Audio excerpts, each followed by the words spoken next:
وہ بچے جو ہمارے چھوٹے بچے ہیں اور ابھی وہ بچے جو انشاءاللہ جن کو یہ جنم دیں گے, جو ہمارے پوٹینشیل پیرنٹس ہیں, وہ بچیاں جو میٹرک ایف اے میں پڑھتی ہیں, ایف ایس سی میں پڑھتی ہیں, جو بچے, ان سب کو یہ بات بتانے کی ضرورت ہے کہ خدا کے لیے جو غلطی ہم نے کی ہے تم نے وہ غلطی نہیں کرنی. اپنے ویلیو سسٹم کو ٹھیک کرنا ہے. میں نے سر ایک سٹڈی کی, ابھی وہ جاری ہے, تقریباً 1800 بچوں سے میں نے پوچھا تم کس جیسا بننا چاہتے ہو, اور یہ 8 سال سے کم عمر کے بچے کے.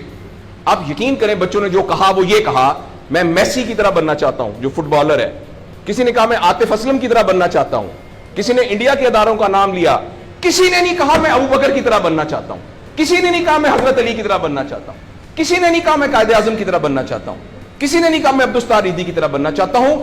ایک بچی نے صرف کہا کہ میں حضرت فاطمہ کی طرح. میں نے اپنے یوٹیوب چینل پہ اس کا بچی کا انٹرویو لایا, چھوٹی سی بچی نے کہا میں پارک میں پھر رہی تھی, میں نے کہا بیٹا تم کیا بننا چاہتی ہو, کہتی میں حضرت فاطمہ کی طرح بننا چاہتی ہوں. تو میرے دوستو ہم نے اپنے بچوں کے رول ماڈل ہی غلط کر دیے ہیں. ہم نے اس لیے مجھے اور آپ کو بہت سیریسلی اس بات پر غور کرنا ہے. میں آپ سے عرض کروں, ساؤتھ افریقہ میں تتلیاں ختم ہو رہی ہیں, لہٰذا تتلیوں کی نسل کو بچانا بڑا ضروری ہے. اچھا پانڈا ختم ہو رہا ہے, پانڈا کو بچانا بہت ضروری ہے. انسان پانڈا اور تتلیاں نہیں ہیں, انسان ختم نہیں ہو رہا ہے, انسان کا بچانا کوئی اتنا ضروری نہیں ہے, وہ پانڈا نہیں ہے. اس لیے اگر ہم اپنے بچوں کو یہ رول ماڈل نہیں دے سکتے تو مہربانی کر کے بچے نہ پیدا کریں. لیکن اگر ہم نے اپنی اولاد پیدا کرنی ہے تو وہ اولاد وہ پیدا کرنی پڑے گی اور اس کی وہ تربیت کرنی پڑے گی جن کا رول ماڈل وہ ہو جو حضرت عمر تھے, جو حضرت ابو بکر تھے, جو حضرت علی تھے, جو فاطمہ تھی, جو زینب تھی, جو خدیجہ تھی رضوان رضی اللہ عنہا. یہ ہمارے رول ماڈل ہمیں پیدا کرنے پڑیں گے, اور یہ تب ہوگا جب ہمارے اندر سے یہ دو چیزیں ختم ہوں گی. نمبر ایک, ہم پیسے کی بنیاد پر اپنے آپ کو بڑا نہ سمجھیں, اور دوسرا یہ کہ ہم فرد کو فرد کے لیے تیار نہ کریں, فرد کو معاشرے کے لیے تیار کریں. میرا بیٹا تو 1100 میں سے 1100 نمبر لے کے ڈاکٹر بن کے ایک جگہ پر اسسٹنٹ پروفیسر لگا ہوا ہے, معاشرے کو کیا فائدہ ہوا ہے؟ اور ہم میں سے آپ سوچیں کہ اللہ لوگ عموماً ہم سب لوگ جب اللہ کا شکر ادا کرتے ہیں کہ یا اللہ تیرا شکر ہے 3 مرلے کے مکان میں رہتے تھے, اب ماشاءاللہ کوٹھی ہے 2 کنال کے اندر, اور سائیکل پہ ابا جی جاتے ہوتے تھے, لیکن الحمدللہ ہمارے پاس اب 2-3 گاڑیاں ہیں, اور چھٹیاں تو سوال ہی پوادے کر جاندے ہوتے سی, کدے کدے گوڑ کھاندے سی, کھراستے. اب ہم سارے بھوربن میں جاتے ہیں چھٹیاں گزارنے, کبھی کبھی انگلینڈ بھی جاتے ہیں. اللہ کا ہمارے اوپر بڑا کرم ہو گیا. اس غلط فہمی سے ہم اپنے آپ کو نکالیں. اللہ کا کرم یہ ہے کہ میری وجہ سے, جیسے انہوں نے ویڈیو دکھائی ہے کہ ہمارے یہاں کوئی بلڈ کا کچھ نہیں ہوتا تھا, شکر ہے میری وجہ سے یہ بلڈ والا کام شروع ہو گیا.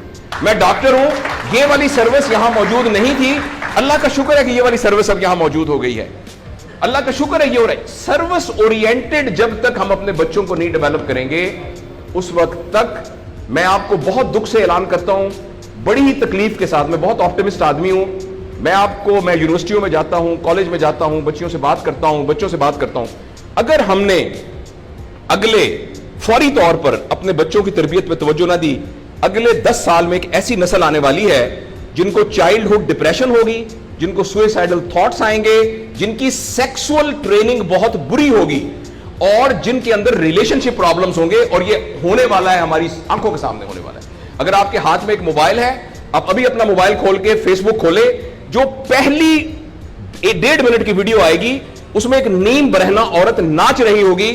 اگر آپ کے 8 سال کے بچے کو آپ نے موبائل دیا ہوا ہے, میں آپ کو یقین دلاتا ہوں اس نے ننگی عورتوں کو ناچتا ہوا دیکھ لیا ہے, اور وہ سارے ایکٹ جن کو منہ سے بیان کرتے ہوئے ہمیں شرم آتی ہے, وہ آپ کے 8 سال کا بیٹا اور 8 سال کی بیٹی دیکھ چکی ہے.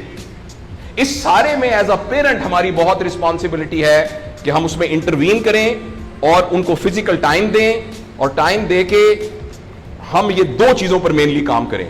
تو انشاءاللہ العزیز ہمیں امید ہے کہ معاشرہ بچ جائے گا.